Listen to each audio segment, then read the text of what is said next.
Example number 7, we've got a polynomial, a fairly large polynomial, at least for what we're used to looking at. So this is 24x to the fourth minus 32x to the third plus 9x squared plus 1. So let's go ahead and take a look at this function, the critical points, and we'll also then look at points of inflection.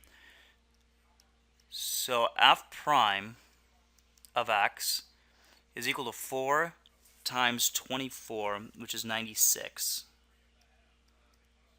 x to the third, minus 3 times 32, which is also 96x squared, plus 18x. So that's the first derivative. Let's grab the second derivative, and I'll also get the third derivative, okay? So here we've got 96 times 3, so 288 x squared minus 2 times 96, whoops, wrong button, so 192 plus 18. And now f triple prime, the third derivative, is equal to 2 times 288 is 576 minus 192. Okay, so we've got those. Now let's first start out with the inflection points, because that's what the question asks. The question asks to locate the inflection points. So what we want to take a look at is, when is f double prime of x equal to 0? So that implies that 288 x squared minus 192x plus 18 would need to be equal to 0. So we'll go ahead and we'll just try to factor this guy first, see if we can pull anything out of here. So 288 divided by 18, that comes out nice, and 192 divided by 18, that doesn't come out nice. Okay, so let's go back to the drawing board. Okay,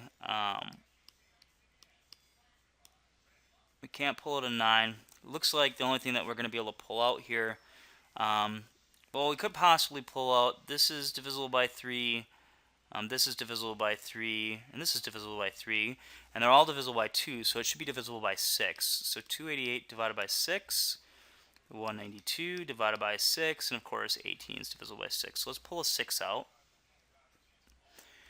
Okay, so 288 divided by 6 is 48. And then 192 divided by 6 is 32.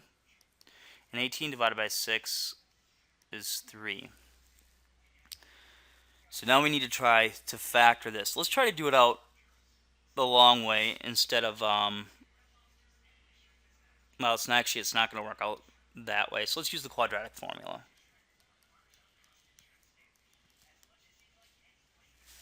So we're trying to get the x values in here. They get this to be 0. So we'll take negative b plus or minus the square root of b squared minus 4 times a times c all over 2 times a. So let's work through that. We've got 32. Oops. 32 squared. So that's 1024.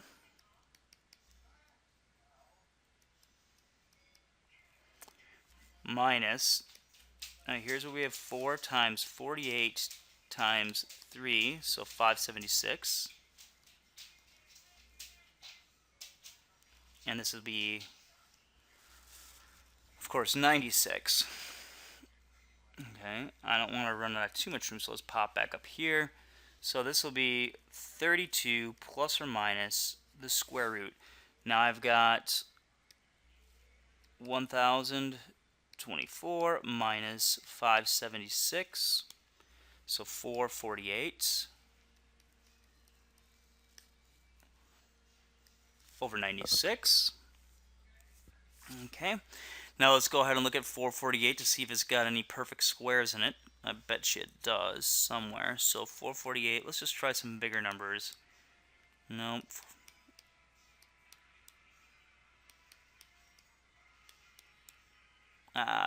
Okay, so 16 we can pull out. We can also pull out, I bet you something a little bit higher than that. So let's, out of the 28, I can pull out a 4. So 4 times 16 is 64. There it is. So I can pull out an 8.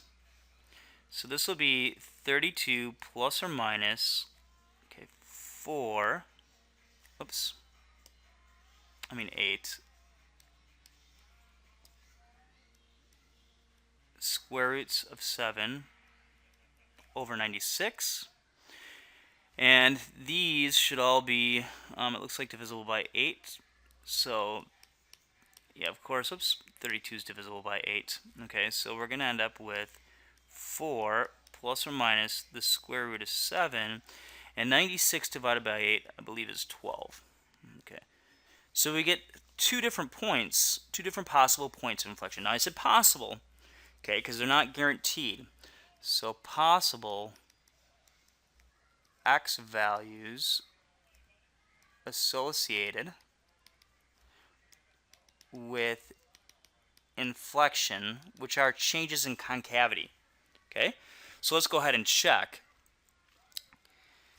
F triple prime is this nice guy right here, and the only thing that makes F triple prime 0 is if we take 192 and divide it by 576. So 1/3, if I plug in 1/3 here, this guy is 0. Now clearly these are not 1/3. So we don't have a situation where F triple prime is 0. So these guys must actually be inflection points. Now the question is, what type of concavity do we have there? Well, 4 plus, let's just take a look at these guys. 4 plus the square root of 7 divided by 12. Oops, we need to do the whole thing.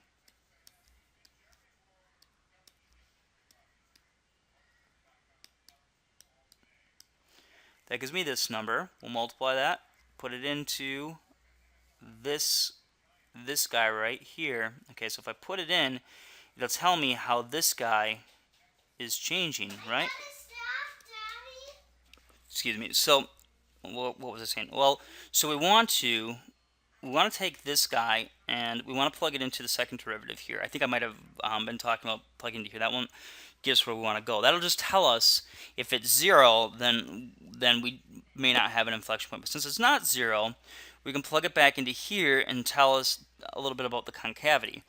So we'll plug it into here.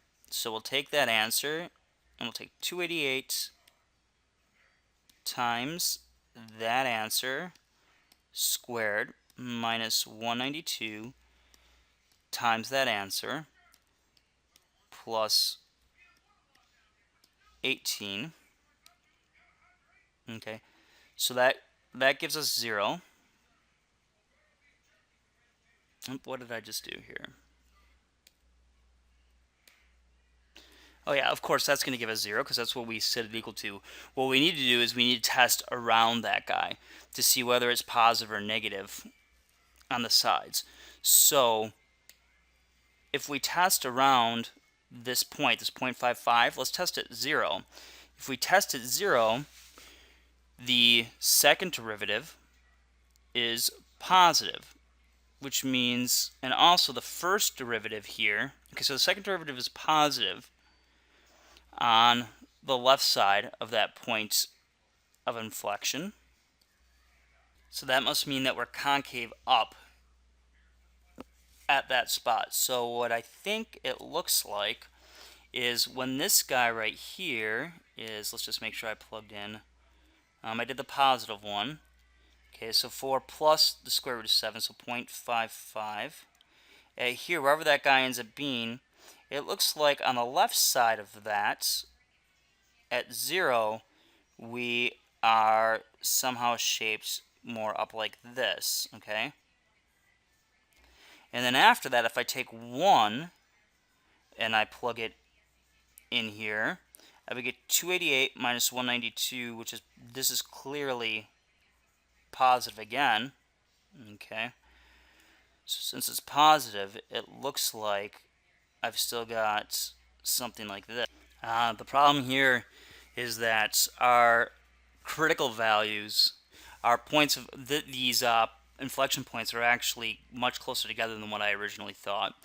So since they're so close together, it's really hard to get a good picture of what the graph looks like. Let me draw it out here. We've got a situation where we come down, we hit the axis like this, turn up very quickly, come back down, and then turn back up. And so we've got inflection points right here. Okay, so we're changing concavity from going concave, concave down, to concave up. And then we also have a point of inflection right here. And that's why picking 0 was weird. Okay, so by picking 0, we had this situation here as well. Okay, where we ended up with this odd concavity. Okay, so this is our situation. But anyway, those are our points of inflection that we've got worked out.